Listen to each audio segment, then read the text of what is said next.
I'm Erica Bain, and as you know, I walk the city. I bitch and moan about it. I walk and watch and listen, a witness to all the beauty and ugliness that is disappearing from our beloved city.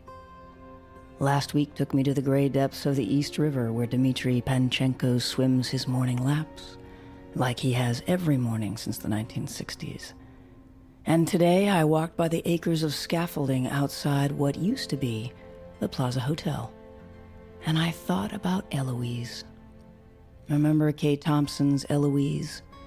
Eloise who lived in the Plaza Hotel with her dog Weenie and her parents who were always away, and her English nanny who had 8 hairpins made out of bones. That Eloise. The adored brat of my childhood. A little punk Sid Vicious, spewing beer from his teeth in the Chelsea Hotel. Andy Warhol, his sunglasses reflecting. Edgar Allan Poe, freeing live monkeys from the crates of a crumbling schooner on the oily slips of South Street. Stories of a city that is disappearing before our eyes. Its people swept over the Williamsburg. So what will be left of those stories? Are we going to have to construct an imaginary city to house our memories?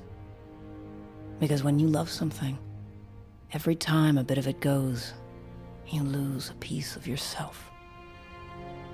So where's Eloise going to sleep tonight?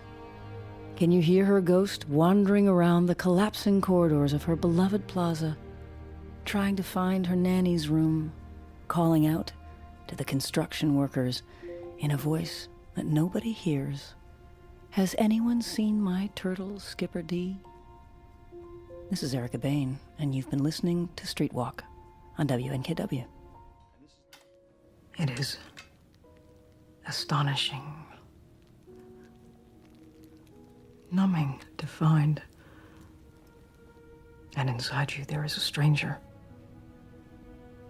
One that has your arms, your legs, your eyes.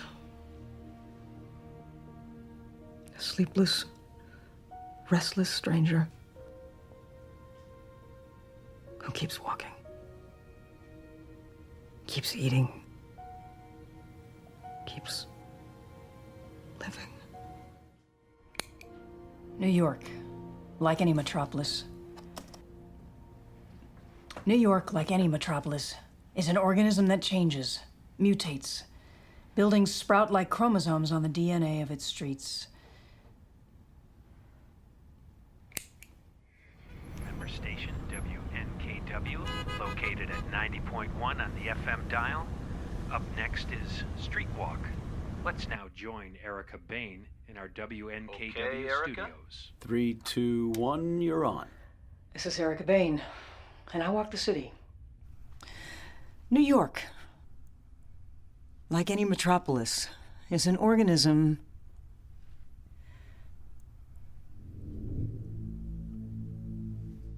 Okay, is there anything we can cut to? Music, pre-record, anything. Give me a minute, Carol. New York, like any metropolis, is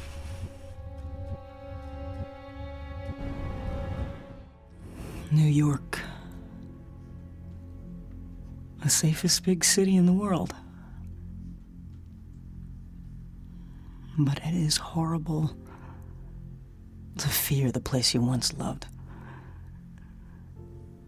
And to see a street corner you knew so well and be afraid of its shadow. To see familiar steps, be unable to climb them. I never understood how people lived with fear. Women afraid to walk home alone. People afraid of white powder in their mailbox. Darkness. Night.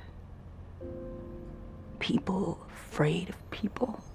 I always believed the fear belonged to other people. Weaker people. It never touched me.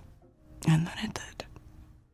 And when it touches you, you know that it's been there all along, waiting beneath the surfaces of everything you loved. And your skin crawls, and your heart sickens, and you look at the person you once were walking down that street, and you wonder, will you ever be her again? I walk the streets at night now. I find places and things I never knew existed. But am I finding them? Or are they finding me? Ever shot anyone? Yes. Did your hands shake? No, that's one of the benefits of being on the right side. That from a police detective covering last night's subway shooting. And like all good cops, he believes in the law. In right and wrong, and a thin, fragile line between them. And is probably wondering as I speak, why is somebody doing his job for him? The essential American soul is hard, isolate, stoic, and a killer. It has never yet melted.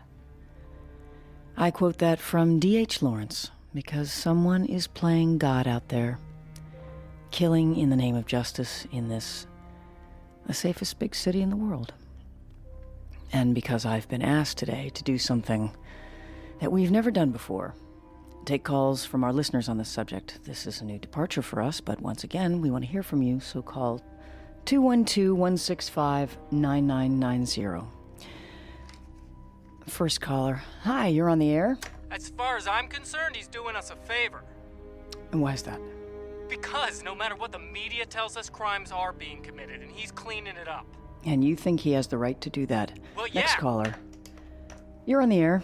You're talking about murder. The death penalty without a trial? The vigilante is just like the people he's killing, and he should be in jail. Oh, maybe he will. Next caller. You're on the air. I think it's less about what he's doing than how it makes us feel. I mean, there's not a person I know that doesn't get some kind of jolt of pleasure when they hear about it. Pleasure. Yeah, revenge makes us feel good. I mean, that's why we have war. That's why we got the death. Next caller. You're on the air. I think it's good for New York. I mean, this city was turning into Disneyland. At least we're getting our street cred Next back. caller. You're on the air. What is wrong with our society that this kind of thing can even get on radio? Revenge, murder, vigilante killings? Hasn't the whole Iraqi debacle taught us anything? Waste the bad guys, bring them on. I mean, I've been a fan of yours, and I can't even believe you're having this conversation. Neither can I. You're on the air. I wonder if the vigilante has a girlfriend, because there's something really sexy about a Sexy? guy. Yeah, completely. And if he's listening, my number is 2.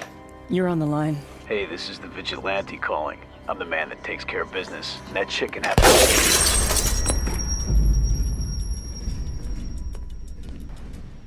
There is no going back to that other person, that other place, this thing, this stranger. She is all you are now.